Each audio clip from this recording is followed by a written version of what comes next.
ফুটবলের হিসাব নিকাশ যারা করেন তাদের অঙ্ক মিলেছে হুবহু। আর্জেন্টিনা সুইজারল্যান্ডকে হারাবে, আর অন্যদিকে ইংল্যান্ড হারাবে নরওয়েকে। সেমিফাইনালে খেলবে আর্জেন্টিনা ইংল্যান্ড। সেটাই হয়েছে। মেসি এখন ইংলিশ বাধা পার হতে পারবেন কিনা সেই দেখার পালা। ৮৬ পর আর্জেন্টিনা বারবার হোঁচট খেয়ে ২০২২ বিশ্বকাপে তৃতীয় ট্রফি পেয়েছে। এবার তাদের সামনে চতুর্থ ট্রফি জয়ের সুযোগ। অন্যদিকে ৬৬ বিশ্বকাপে শেষবার চ্যাম্পিয়ন হয়েছিল ইংল্যান্ড। বিশ্বকাপের বাছাইয়ে বাদ হওয়ার লজ্জাজনক ইতিহাস লেখা আছে ইংলিশ বইয়ে। বারবার হোঁচট খেয়েছেন ইংলিশরা। ৬০ বছরের অপেক্ষার অবসান হতে পারে এবার। এক ম্যাচ দূরে ইংল্যান্ড, এক ম্যাচ দূরে আর্জেন্টিনা। তাই একথা সহজেই বলা যায়, ফাইনালের উত্তাপ ছড়াবে আর্জেন্টিনা ইংল্যান্ড সেমিফাইনালসে।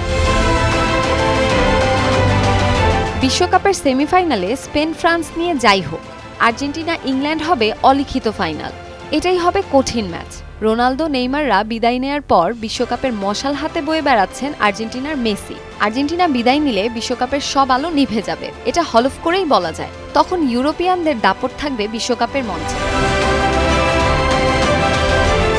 আর্জেন্টিনাকে ঘিরেই এখন লাতিন ফুটবলের সব আকর্ষণ। ইংল্যান্ডের বিপক্ষে আগেও ম্যাচ খেলেছে আর্জেন্টিনা, তবে মেসির জন্য এটি হবে প্রথম পরীক্ষা। আর্জেন্টিনা ইংল্যান্ডের বিপক্ষে খেললেও মেসির খেলা হয়নি। যুক্তরাষ্ট্রের আটলান্টায় ১৬ জুন ইংল্যান্ডের বিপক্ষে প্রথম ম্যাচ খেলবেন মেসি। ফুটবলের জন্য নতুন এক মেসিকে দেখার সুযোগ মিলবে সেই ম্যাচে। মেসি ইংলিশ পরীক্ষায় কেমন করে সেটাই দেখার সুযোগ।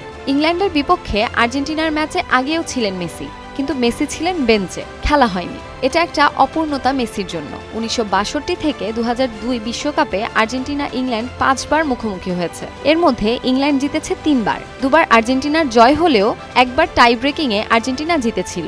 অন্য জয়টি ছিল ৮৬ বিশ্বকাপে মেক্সিকোতে। বিশ্বকাপের ইতিহাসের সবচেয়ে ঘটনাবহুল ম্যাচ ছিল এটি। কোয়ার্টার ফাইনালে ইংল্যান্ডের জালে ম্যারাডোনা জোড়া গোল করেছিলেন। এরপর প্রীতি ম্যাচ বিশ্বকাপ ফুটবলের ম্যাচ খেললেও গত ২০ বছরে আর্জেন্টিনা ইংল্যান্ড খেলেনি। মেসি বিশ্বকাপ শুরু করেছেন ২০০৬ সালে। ম্যারাডোনার ঐতিহাসিক ম্যাচ দেখেছে ফুটবল দুনিয়া। ৩৯ বছর বয়সে পা দিয়ে ইউরোপিয়ান পাওয়ার হাউস ইংল্যান্ডের বিপক্ষে মেসি কি করে সেটা দেখার অপেক্ষায় থাকবে ফুটবল দুনিয়া। শামসুন নাহার দোলন, টাইমস টুডে।